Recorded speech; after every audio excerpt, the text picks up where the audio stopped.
Dios les bendiga. ¿Están bien? Amén. Fortalecidos en el Señor. Amén. Amén. Hoy vamos a seguir con nuestra serie de unidad y desarrollo. Y el domingo que viene va a estar predicando nuestro pastor que está allá atrás. Salúdenlo. Que él se quiso esconder allá hoy. Hello, baby. Y luego el domingo de primicias, domingo 29, estaremos celebrando con nuestro querido apóstol desde la República, el apóstol Juan Narciso Martínez. Yes, estamos muy emocionados que viene nuestro negrito querido, como le dice el pastor. Estamos muy contentos de que nuestro amigo va a estar aquí con nosotros. Así es que haga planes de estar aquí, llegue temprano, porque esto va a estar bien bueno. Amén. So, vamos a la palabra del Señor. El tema de hoy es volviendo a Dios en unidad. Y es muy importante que nosotros fomentemos, ¿esto está correcto? All right, praise the Lord. Fomentemos la unidad en la iglesia. So, vamos a Filipenses capítulo 2, pero voy a comenzar a leer en el capítulo 1, en el versículo 27. So, si puede ir a Filipenses capítulo 1, versículo 27, y vamos a leer hasta el capítulo 2, el versículo 4.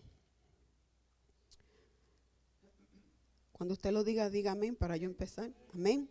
Yo voy a leer de la Reina Valera actualizada. Como yo les dije a ustedes, a mí como que me gusta la Reina Valera. Discúlpenme. Al pastor le gusta mucho la Nueva Traducción Viviente, que es muy buena. Vamos a leer en el nombre del Señor. Dice, solamente, el versículo 27, solamente procuren que su conducta como ciudadanos sea digna del Evangelio de Cristo. De manera que, sea que yo vaya a verlos o que esté ausente, oiga acerca de ustedes que están firmes en un mismo espíritu, combatiendo juntos y unánimes por la fe del Evangelio. Y no siendo intimidados de ninguna manera por los adversarios. Para ellos esta fe es indicio de perdición, pero para ustedes es indicio de salvación, y esto procede de Dios. Porque se les ha concedido a ustedes, a causa de Cristo, no solamente el privilegio de creer en Él, sino también el de sufrir por su causa. Oye, sufrir es un privilegio. Así tendrán el mismo conflicto que han visto y que ahora oyen que sigue en mí. Por tanto, si hay algún aliento en Cristo, si hay algún incentivo en el amor, si hay alguna comunión en el Espíritu, si hay algún afecto profundo y alguna compasión, completen mi gozo a fin de que piensen de la misma manera, teniendo el mismo amor, unánimes, pensando en una misma cosa. No hagan nada por rivalidad ni por vanagloria, sino estimen humildemente a los demás como superiores a ustedes mismos, no considerando cada cual solamente los intereses propios, sino considerando cada uno también los intereses de los demás.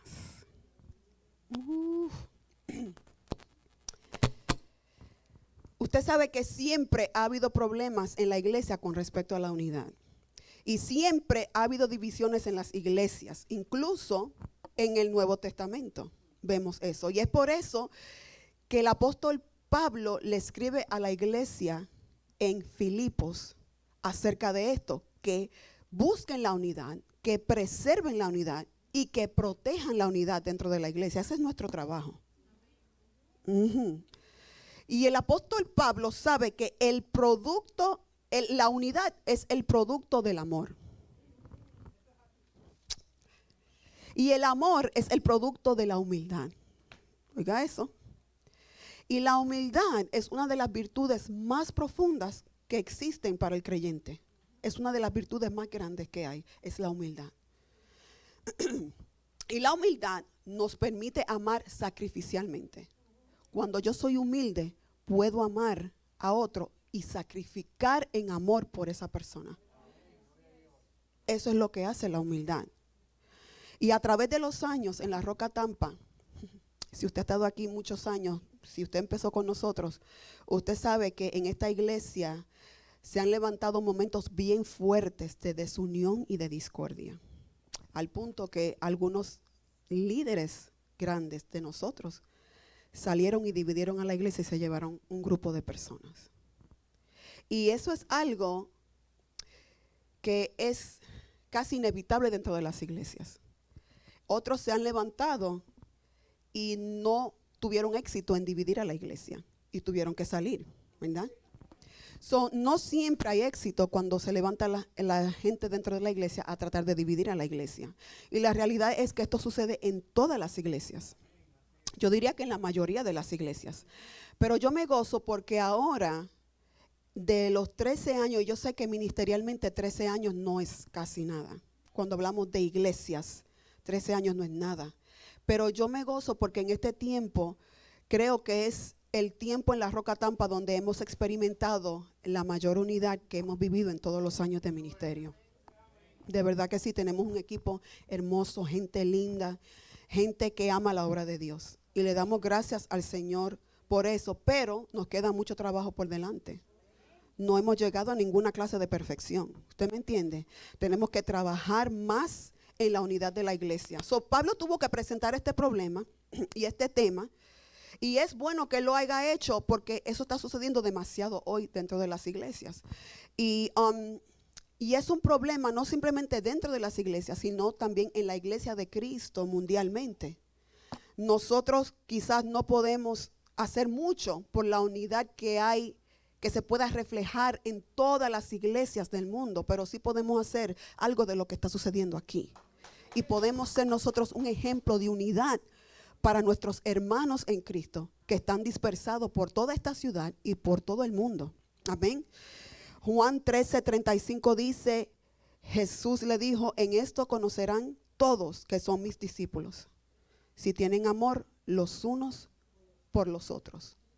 No hay nada más devastador que la desunión dentro de la iglesia, porque arruina, rompe, ensucia el testimonio de Cristo. Porque cuando el mundo mira y ve lo mismo que hay afuera, ¿qué diferencia hay? No hay ninguna. Pero Cristo dijo, si cuando ellos miren, ustedes se están amando los unos a los otros, entonces ellos van a creer. Y es la única manera. Nosotros podemos hacer algo aquí y llevarlo a donde quiera que Dios nos lleve, sobre la unión en la iglesia. Vamos a la iglesia de Filipos, a la que Pablo le está escribiendo esta carta.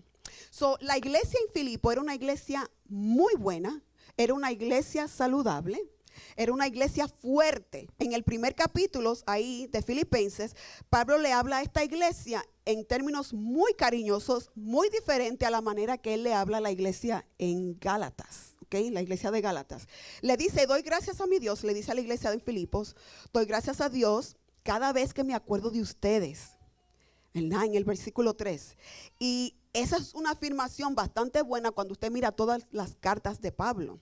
Él dice, le doy gracias a Dios cada vez que me acuerdo de ustedes a causa de su participación en el evangelio desde el primer día hasta ahora. Y le dice, estando convencido de esto, que el que en ustedes comenzó la buena obra la perfeccionará hasta el día de Cristo Jesús.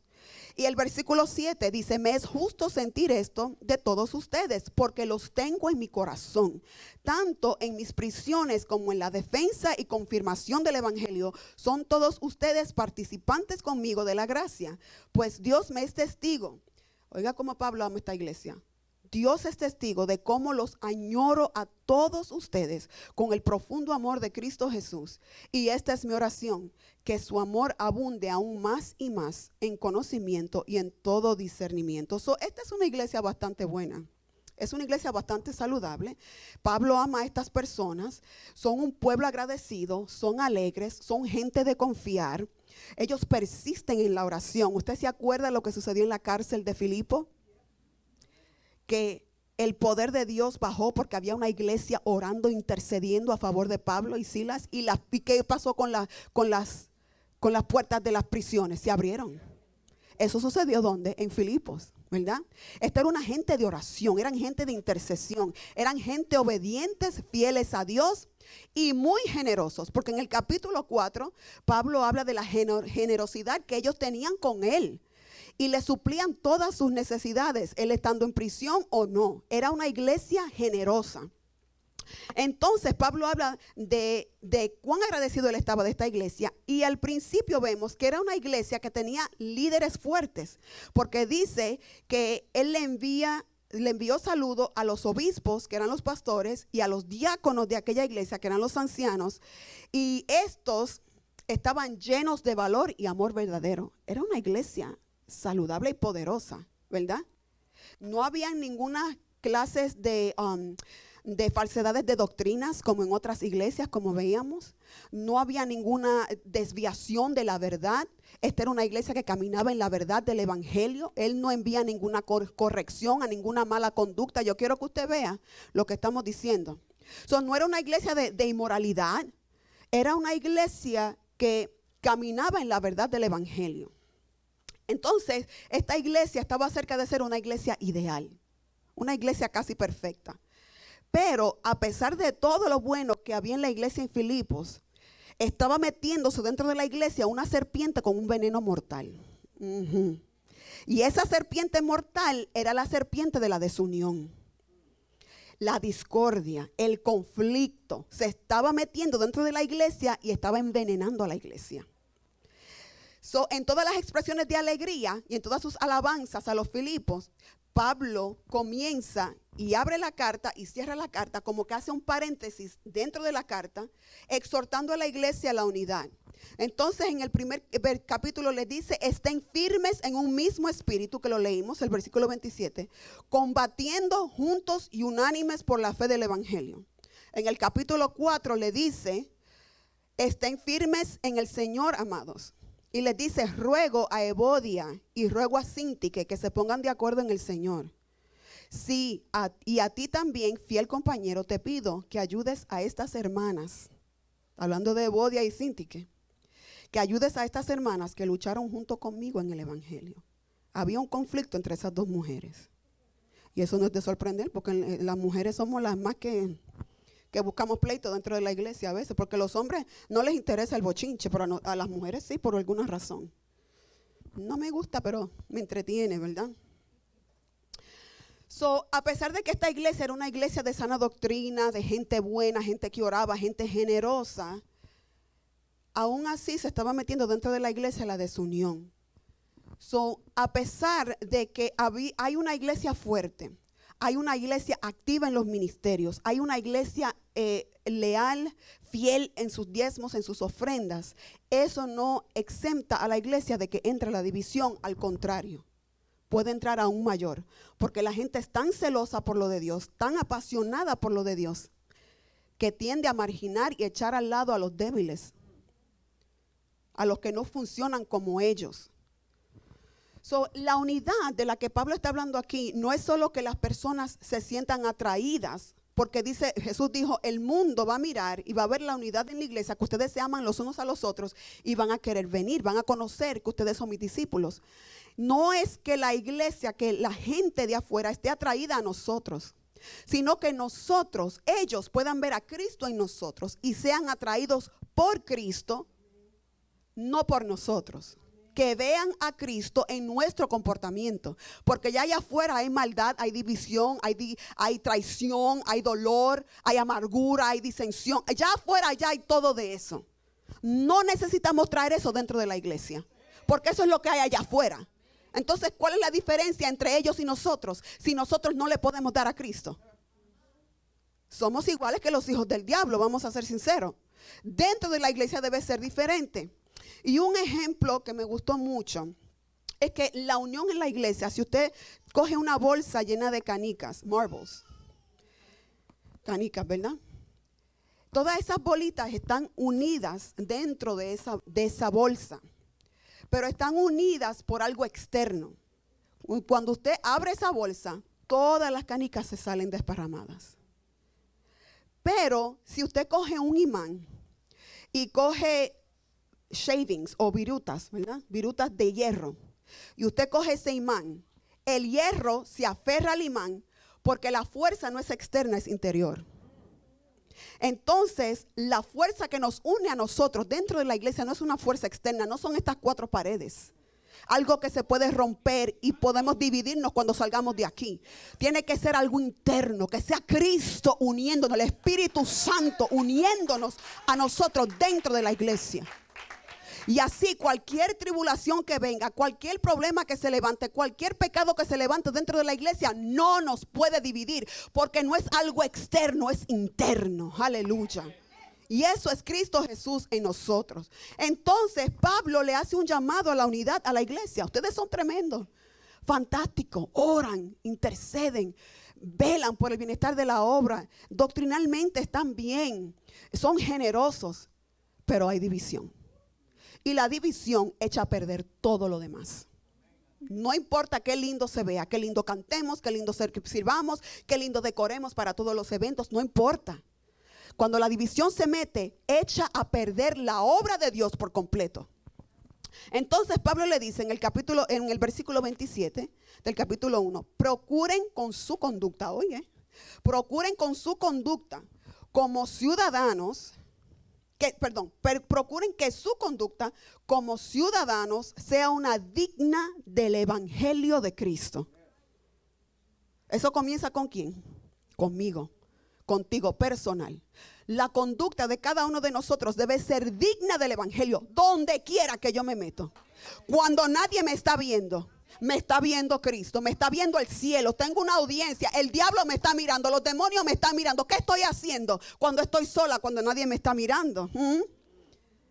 Nuestra conducta en todo momento debe ser digna del evangelio de Cristo. Oye, eso quiere decir, y ahora cuando lo hablamos en grupo de iglesia, eso quiere decir que estemos firmes, como sigue diciendo, firmes en un mismo espíritu, combatiendo juntos y unánimes por la fe del evangelio. Entonces Pablo ahí le está haciendo un llamado a la unidad, a esa iglesia casi perfecta, que tenía lo peor, la división. Ok, vamos a hablar de 4 cosas que Pablo habla aquí, del motivo del llamado. ¿Por qué? ¿Por qué Dios nos llama a la unidad? El versículo 1 del capítulo 2, si usted quiere, vamos a leerlo otra vez. Dice, por tanto, si hay alguna consolación en Cristo, número 1. Número 2, si hay algún consuelo de amor. Número 3, si alguna comunión del Espíritu. Y número 4, si algún afecto entrañable y si alguna misericordia. Estos son los motivos por los cuales debe haber la unidad en la iglesia. Y yo creo que lo que Pablo está diciendo aquí es, si hay un motivo que debe haber unidad en la iglesia, es por gratitud a Dios por lo que Él ha hecho por nosotros. Ese es el motivo principal. En otras palabras, es suficiente lo que Dios ha hecho por nosotros para motivarnos para cumplir la voluntad que Él tiene para nosotros. Porque la unidad no fue idea de nosotros, no. Es el corazón de Dios para la iglesia. Es la unidad. Jesús dijo, Señor, que ellos sean uno como tú y yo somos uno. La unidad es el corazón de Dios. Es el propósito de Dios para la iglesia. Es el corazón de Él, lo que Él anhela, lo que Él desea. Entonces, ¿ha hecho Él lo suficiente para ustedes? Que ustedes puedan cumplir el corazón de Dios con el deseo del corazón de Dios. Eso es lo que Pablo está diciendo. ¿Ha hecho Dios suficiente para nosotros cumplir con el deseo de su corazón? Las personas incrédulas no tienen nada que los una. Nada. Lo único que tienen en común es el pecado que hacen. Por eso usted ve gente con los mismos demonios que rápido hacen juntiña y conexión, porque tienen los mismos demonios. ¿Usted entiende lo que yo estoy diciendo? ¿Ok? Eso es lo que hay allá afuera. Aquí no debe existir eso. Aquí no debe haber grupitos, no debe haber clics dentro de la iglesia. Eso es de los incrédulos, de los que no tienen a Dios. La iglesia debe manifestar el poder de Dios colectivamente, no solamente individual. Eso es maravilloso, que Dios le ha dado un don y un talento. Eso es poderoso. Pero el don y el talento no fue para usted. Fue para la iglesia. ¿Qué dice? para edificar a los santos para la obra del ministerio. Para eso es que usted tiene un don.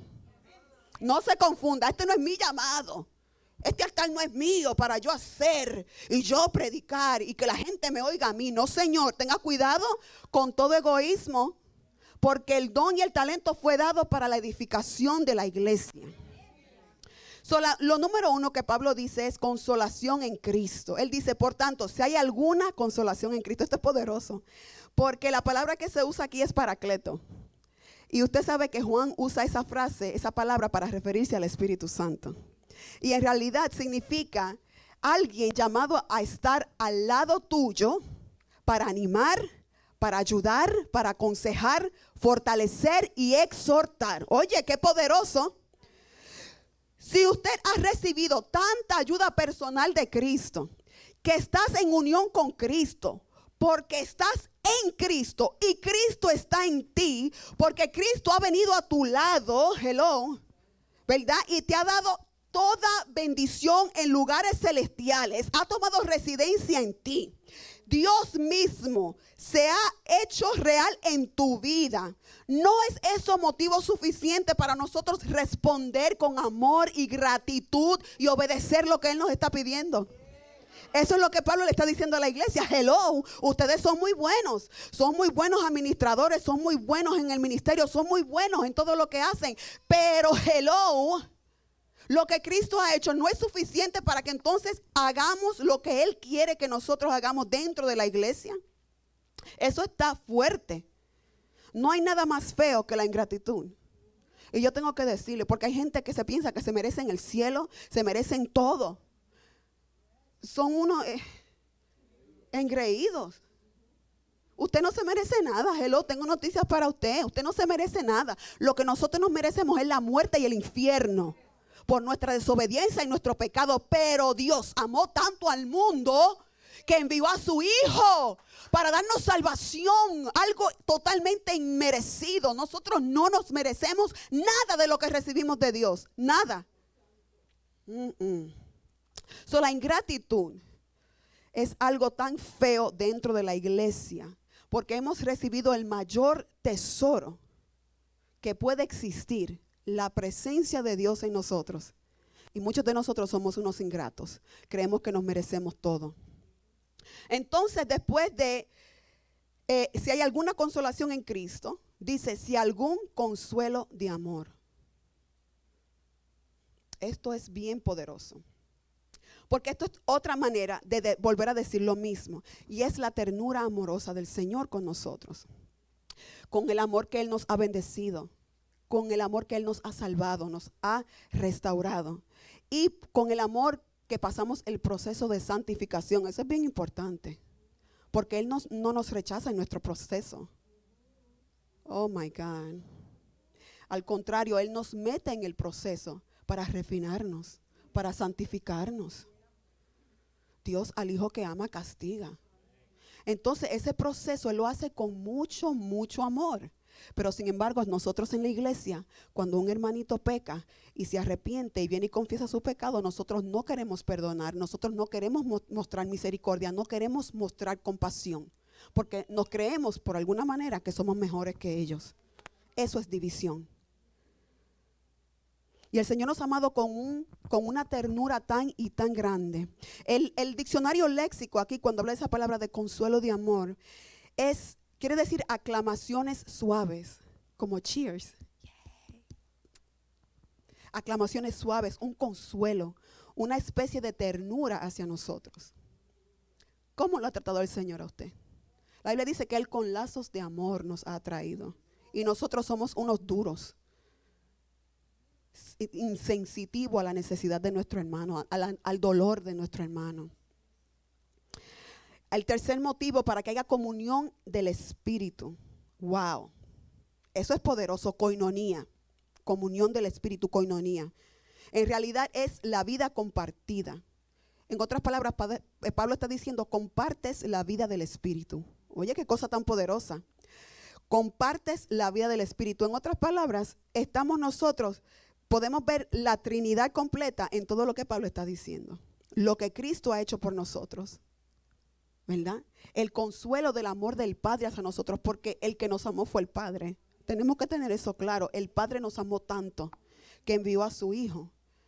Y el Padre es esa fuente de amor, ¿verdad? Pero entonces aquí vemos el Espíritu Santo y la comunión que Él provee para nosotros poder tener comunión, acceso directo al Padre. Y por eso dice la palabra, acerquémonos confiadamente al trono de la gracia. Acércate. No importa cómo tú estés, cómo te sientas, qué pecado has hecho, cuántos errores has cometido, cuán sucio estés. No importa, acércate confiadamente, oye, confiadamente al trono de la gracia. Y ahí vamos a recibir bendición, vamos a recibir misericordia cuando nosotros nos acercamos a Dios. ¿Significa eso algo para nosotros? Que Dios haya derramado tanto sobre nosotros. Fortaleza, consejo, consuelo, comunión del mismo trino Dios, y que nosotros no podamos ni tan siquiera intentar hacer lo que Él desea dentro de las iglesias. Vamos a ser imprudentes, vamos a criticarnos los unos a los otros, vamos a castigar a los demás creyentes, el que me lo hace me la paga. Vamos a ser nosotros causa de división, porque la iglesia, Cristo murió por ella y derramó su sangre preciosa por ella. La iglesia es el plan maestro de Dios. Es la iglesia. Y Cristo nos pide que seamos uno. Entonces nosotros somos mejores que Él. Y vamos a juzgar a nuestro hermano. Vamos a criticar a nuestros hermanos. Vamos a mirarlo de ojo porque yo soy mejor que Él. Entonces nosotros vamos a ser los imprudentes, nosotros vamos a ser los que causan división dentro del cuerpo de Cristo, el cual Él pagó con precio de sangre. Nosotros vamos a ser causa de división, porque no podemos amar, no podemos ver que lo que Él ha hecho por nosotros es tan y tan grande que nosotros no podemos entregarnos a Él para obedecer lo que Él nos está pidiendo. Eso es lo que la iglesia hace. Eso es lo que la iglesia hace, señores, eso es lo que la iglesia hace.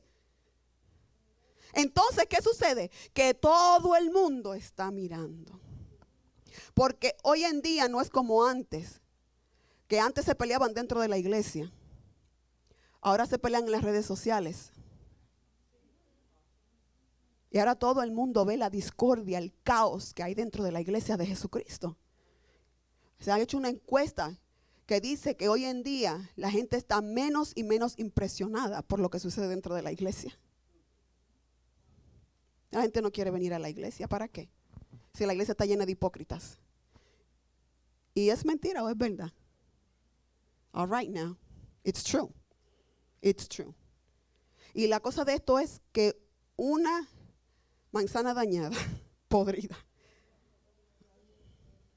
Y esa manzanita podrida hay que sacarla, mi hermano. Corte con esa gente tóxica dentro de la iglesia. Corte con los bochincheros, con la gente que le gusta buscar pleito. Estamos hablando de cosas reales y cosas prácticas que nosotros podemos poner en práctica ahora mismo. En cuarto lugar, él dice, si hay afecto profundo y alguna compasión, oiga esto. Si recibieron ustedes algún afecto profundo y alguna compasión de parte de Dios. Y estas dos palabras de afecto profundo y compasión en el griego, primero, el afecto profundo tiene que ver con los intestinos. Así de profundo es afectos profundamente sentidos. Entonces lo que Pablo está diciendo, ustedes han sido los beneficiarios del afecto, de afectos profundamente sentidos de parte de Dios. Y después dice misericordia, que dice, porque has recibido un afecto, profundo afecto del Salvador y tiernas misericordias de Dios, la misericordia. Dice que el Señor derrama simpatía, compasión, bondad, amor. Él te hace a ti socio de Él. Nos hace socios. Se comunica contigo, habla contigo. ¿Por qué? Porque Él se siente tan profundamente afectuoso contigo.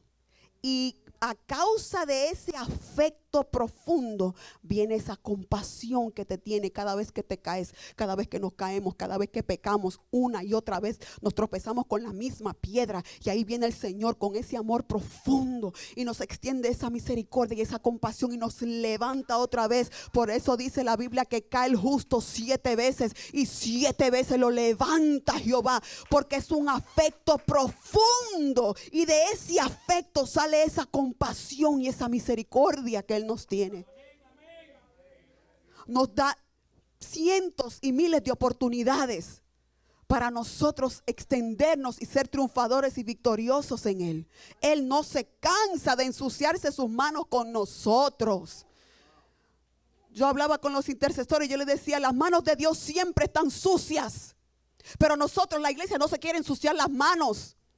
Las manos de Dios siempre están sucias porque Él extiende su mano y nos saca del lodo cenagoso del cual nosotros nos encontrábamos. Y cada vez que caemos en el lodo, Él vuelve y se ensucia las manos y nos levanta, nos limpia, nos baña, nos lava, nos renueva.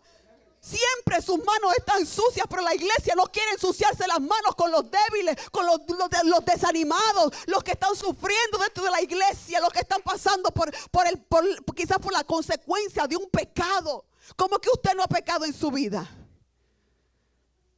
No nos queremos ensuciar las manos con los débiles, con los que están clamando y llorando, con los que están perdidos en el mundo. Somos muy, muy finos para eso.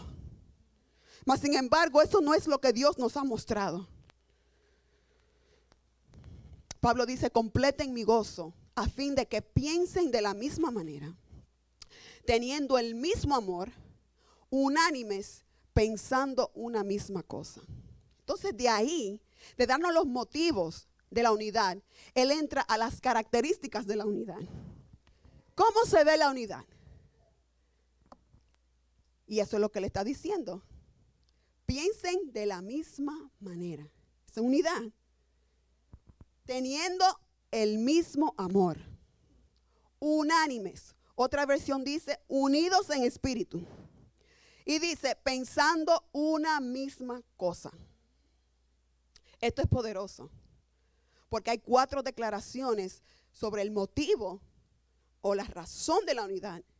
Y hay 4 características para identificar la unidad dentro de la iglesia. Si no estamos viendo esto dentro de la iglesia está desunida. Número 1, piensen de la misma manera. Segunda de Corintios 13:11 dice, sean de un mismo sentir. Esta palabra de que pensemos lo mismo aparece 23 veces en esta carta a los Filipos. Y sucede porque esto es bien importante para Pablo, porque por la división que hay dentro de la iglesia. Es unidad de pensamiento. ¿Qué es eso, unidad de pensamiento? Pensamos de la misma manera. Y eso significa unidad doctrinal. Doctrina cristiana. El cristianismo, antes que todo, es de la mente. ¿Qué dice la palabra? Renueven su entendimiento. Esto hay que renovarlo. Tenemos que pensar lo mismo. Se trata de cómo piensas. Se trata de derribar toda idea que se levante en contra del conocimiento de Cristo. Y hay que llevarlo ¿dónde? Cautivo a Cristo. Todo pensamiento que se levante en contra de Cristo. El fundamento mismo de esta unidad, de nosotros pensar lo mismo, es la palabra de Dios. Es la verdad del Evangelio de Jesucristo. Es la verdad proclamada, la verdad explicada, que es lo que estamos haciendo hoy. Y la verdad aplicada, proclamada, explicada y aplicada. Porque si no la aplicamos, de nada nos sirve. Si lo que tenemos es conocimiento, de nada nos sirve. Lo que tenemos es aplicar la palabra. ¿Qué sucede? Que ahora dentro de la iglesia todos debemos aplicarnos la palabra. No es que un grupo piensa que el aborto está bien y otro grupo piensa que el aborto está mal. Señores, ubiquémonos. Si usted piensa que el aborto está bien, ubíquese. Ubíquese. Porque ahora mismo en nuestra nación, esto fue a la Casa de Representantes y 210 no ganaron, gracias al Señor. 210 de los 400 y pico que habían votaron que sí, que un niño, si nace vivo de un aborto, lo pueden dejar ahí que se muera. Eso es lo que está sucediendo en esta nación. No importa en qué term o término, qué tiempo tenga el bebé. Si nace vivo, que lo pongan a un lado y que lo dejen morirse, como le han hecho a miles y miles de bebés en esta nación. Gracias a Dios que los que votaron por no fueron un poquito más. Yo creo que fueron como 8 votos más. Es increíble. Es increíble. Entonces la iglesia tiene que estar despierta a lo que la palabra nos dice. ¿Qué es lo que Dios dice que es bueno y qué es lo que Dios dice que es malo? Entonces, si me voy a ir a vivir con mi novio, porque yo soy una persona adulta, me voy a ir a vivir con mi novio, yo puedo tener relaciones con quien yo quiera, porque yo soy una persona adulta e independiente. ¿Qué? ¿Qué? Tú no eres independiente, mi amor, porque si tienes un dueño, si tienes un Señor y Salvador en tu vida, tú no eres independiente, tú te debes a Él, te debes a lo que Él dice. Y si Él dice que eso está malo, no lo hagas. Un mismo sentir, una misma forma de pensar doctrinalmente. Por eso es que la iglesia que no lee la palabra, que no estudia la palabra, nunca va a tener unidad. Y en este tiempo de ayuno, es bueno que todos los días nos pongamos a estudiar la palabra. No a escucharla, a estudiarla. Buscar la manera de que podamos nosotros poder agarrar todo lo que la palabra nos está diciendo. Y es bien fácil, después podemos hablar de eso. Esta es la unidad de la verdad, que es la palabra de Dios. Unidad en pensamiento. ¿Ok? Esa es la palabra de Dios. La segunda es, la característica bien importante de la unidad es de mantener el mismo amor. Romanos 12:10 dice, ámense unos a otros con un afecto genuino y deleítense al honrarse mutuamente. Eso está fuerte, ahí se puede predicar un mensaje completo. Eso es que nos dediquemos los unos a los otros en amor fraternal. Entonces dentro de la iglesia no puede existir de que un hombre ve a la joven con ojos de inmoralidad. Las hermanas no pueden mirar al hermano que está buen mozo, que tiene su esposa. Ese es su hermano en Cristo. Es un hermano. ¿Usted haría eso con su hermano de sangre? ¿Y por qué con un hermano de la sangre de que está lavado con la sangre de Cristo usted no lo puede ver así? Queriéndole robar los maridos a las mujeres dentro de la iglesia. All right. Mirando a las mujeres de manera que no deben estar mirando a las mujeres. ¿Ah? Porque la mujer se puso un pantalón muy apretado, ya se le fueron los ojos detrás. Y malos pensamientos sobre tu hermana. Quizás puede ser hasta tu hija. ¿Tú mirarías a tu hija de esa manera? No. Ese es el amor que debe haber en la iglesia, un amor fraternal. No solamente debemos pensar las mismas cosas teológicamente, doctrinalmente, sino dedicarnos los unos a los otros en amor. Eso es lo que Pablo está diciendo. Entonces el amor fluye de la sana doctrina. Si nosotros nos sometemos. El amor fluye de una convicción que nosotros compartimos acerca de lo que la palabra de Dios nos dice. Amén. Y de ahí entonces viene ese amor. Ese amor. Si usted no lee la palabra, usted no tiene amor. ¿Cómo usted va a amar como Cristo quiere que usted ama si usted no lee la Biblia? La Biblia es nuestra fuente de nosotros conocer a Dios. La tercera cosa es unidos en espíritu. Y es una palabra bien interesante. Y esto a mí me gusta mucho. Porque la unidad en el espíritu, la palabra que se usa es alma.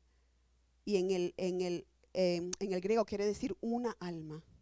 En realidad la iglesia somos almas gemelas. Isn't that amazing? Estamos supuestos a ser almas gemelas. Esa es la clase de unidad que debe haber dentro de la iglesia.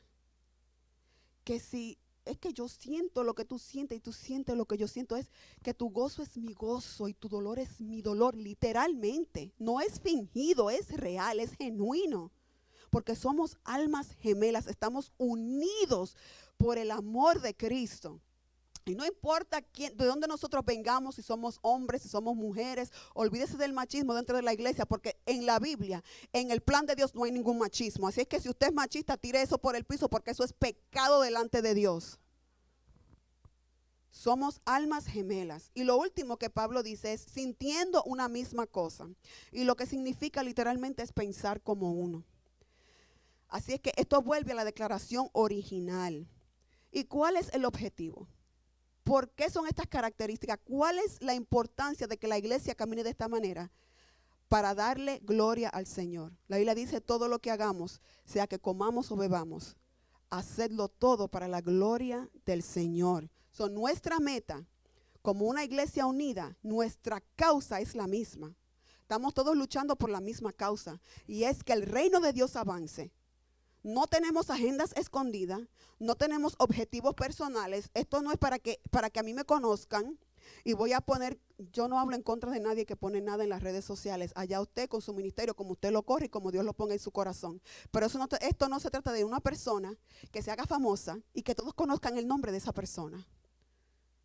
Si estamos llamados a estar unidos en el cuerpo de Cristo, entonces mi llamado no debe brillar más que el llamado de mi hermano, que el don de mi hermano. Debemos estar unidos. Romanos 15:5 dice: y el Dios de la perseverancia y de la exhortación les conceda que tengan el mismo sentir los unos por los otros según Cristo Jesús. Así que conocemos los motivos. Primero que nada, conocemos el llamado. Tenemos un llamado a la unidad. Conocemos los motivos de la unidad. Que si estamos agradecidos de todo lo que Dios ha hecho y hará por nosotros, nosotros como resultados vamos a honrar el deseo de Dios para la iglesia. Entonces el mundo no tiene que venir a dividirnos, porque nosotros mismos nos estamos dividiendo y comiéndonos y peleando, nosotros dañándonos unos a otros. Entonces respetar a las personas, sentir compasión y movernos así para que el mundo pueda ver a Cristo dentro de la iglesia. Somos almas gemelas. Entonces Pablo ya aquí cierra, y ya con esto voy a cerrar, son las 9:20. ¿Cómo alcanzamos esta unidad? Los versículos 3 al 4 del capítulo 2 que leímos: no sean egoístas, no traten de impresionar a nadie, sean humildes, es decir, considerando a los demás como mejores que ustedes. No se ocupen solo de sus propios intereses, sino también procuren interesarse en los demás. Fíjese que esa palabra egoísmo está en la lista de Gálatas 5, donde habla de las obras de la carne. Y el egoísmo está impulsado por los deseos personales. ¿Qué yo puedo sacar para mí? ¿Qué van a hacer ustedes por mí? ¿Cuál es el beneficio que yo tengo? Y esto destruye la unidad dentro de la iglesia. El antídoto al egoísmo, ¿verdad? Pablo lo dice ahí, es la humildad. La humildad es ¿se dice el kriptonito o la kriptonita? La kriptonita del egoísmo es la humildad. Ahí está la cura para la enfermedad. El que es orgulloso, el que es egoísta, la humildad, la humildad, la humildad. Y fíjese lo que en el original, lo que quiere decir la palabra humilde, humildad de mente, es pensar como un esclavo. Oye, que pensemos como un esclavo, que la otra persona es mejor que yo. Vamos a ser sinceros, señores.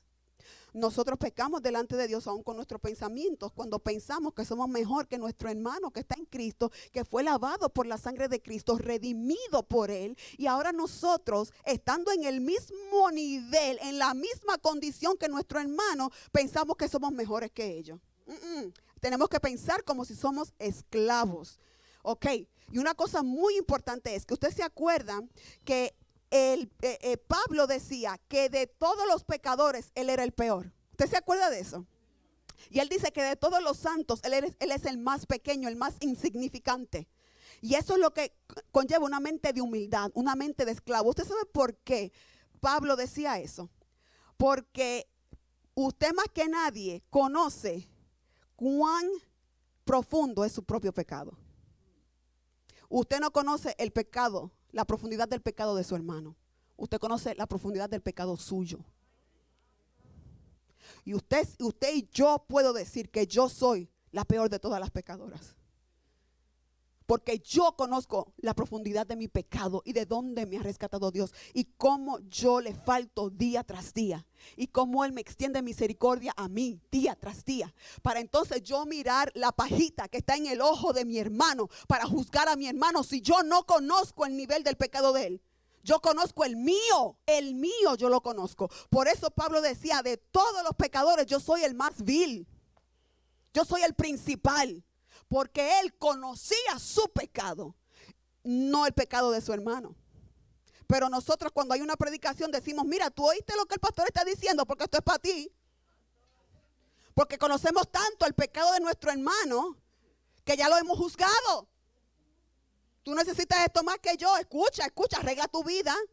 Arregla la tuya, porque tienes una viga, tienes un 4x4 dentro del ojo y estás mirando la pajita que está en el ojo de tu hermano.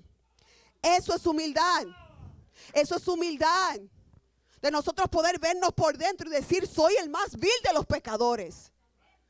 Soy esclavo, le debo todo a Dios. Mi hermano, que yo no conozco su condición, él es mejor que yo. Porque yo sí sé lo que hay en mí. Eso es poderoso. No, y luego dice, no se ocupen solo de sus propios intereses, sino también procuren interesarse en los demás. Esto es sanidad total para el egoísmo dentro de la iglesia.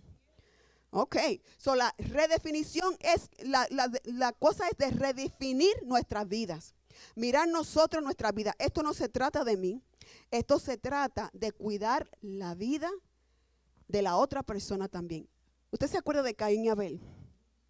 Cuando Caín mató a Abel, que Dios va y le dice, ¿dónde está Abel? Y que él le dijo, ¿acaso soy yo guarda de mi hermano? Yes. Nosotros somos guarda de nuestros hermanos. Nosotros tenemos que velar por el corazón de nuestro hermano. Tenemos que velar, ver si están bien, si le hace falta algo en la casa, si no tienen que comer, si no tienen cómo pagarlo. Eso es algo que nosotros tenemos que estar pendientes. No es tan solo guardar nosotros nuestros propios intereses, sino también el de nuestros hermanos. Así es que se evita el egoísmo y la vanidad vacía dentro de la iglesia. Amén. Así es que ahí están los motivos, ahí están las características y están las cosas prácticas que nosotros debemos hacer para nosotros crear una atmósfera, un entorno de unidad dentro de la iglesia. Y yo les voy a decir, este estudio de la unidad y del desarrollo me ha hecho ver a mí muchas cosas en mi vida que están mal delante de Dios. Porque simplemente porque uno predique el evangelio o uno enseñe el evangelio o uno tenga algún liderazgo dentro de una iglesia, eso no quiere decir nada. Eso no quiere decir nada. Eso quiere decir que estoy ejerciendo un don que Dios me dio para servir a la iglesia. Es un don de servicio. No es que nosotros somos nada, ni usted ni yo, somos iguales y todos fallamos. Entonces lo que Dios quiere es que cada uno de nosotros pueda examinar su vida y nosotros velar y cuidar la unidad dentro de la iglesia. Y yo creo que ya nosotros estamos a una altura que si algo se levanta dentro de la iglesia, párelo. Usted que está aquí, usted tiene toda la autoridad de pararlo. Pleitos, contiendas, enojos, gente hablando mal del prójimo, gente, disminuyendo la habilidad de otro hermano. Esa me cae. Eso no debe oírse dentro de la iglesia. Si le pasa algo a un hermano, rápidamente comunicarlo, que haya comunicación en la iglesia para que entonces podamos ayudar a los que están pasando por necesidades. No es que me voy a hacer de la vista larga y ya no me importa, no me interesa porque yo comí, hay comida en mi casa y ya no me importa la casa de más nadie. No. Entonces es importante que nosotros nos comuniquemos, nos hablemos, estemos informados, porque si usted se enferma, si usted le hace falta algo y usted se queda callado, no se enoje con la gente de la iglesia, no se enoje con el pastor, porque el pastor no lee mentes, los líderes en la iglesia no leen mentes, no somos psíquicos aquí, eso es del diablo. Usted tiene que hablar. Usted tiene que decir si le hace falta algo, si tiene alguna necesidad, si está pasando un problema y necesita que la iglesia se levante en oración por usted. Sí, hable, porque eso es importante. dentro de la iglesia, que haya esa unidad, esas relaciones para nosotros poder ayudarnos los unos a los otros. Y en esos tiempos son donde verdaderamente la iglesia se levanta y a apoyar a cada miembro de la iglesia. La hermana Tita, su nieta se cayó, recién nacida, y se dio un golpe bien fuerte. Tuvieron que ir con ella para emergencia y le encontraron un coágulo en el cerebro. Y la iglesia se levantó a orar. Como nunca, yo nunca había visto cosas semejantes. Hasta los hombres llorando por esa niña. Y Dios hizo el milagro. Y hoy fueron a hacerle la última cita porque le salió como un coagulito bien pequeño de sangre dentro del ojo. Porque dicho sea de paso, el que tenía aquí se le deshizo. Se le deshizo. Oh, eso lo hace Dios, señores. Pero le salió como una bolita de sangre dentro del ojo. Hoy la llevaron, no tiene nada. La niña está completamente sana. Eso lo hace Dios cuando la iglesia se levanta en unidad. Así que vamos a comentar eso.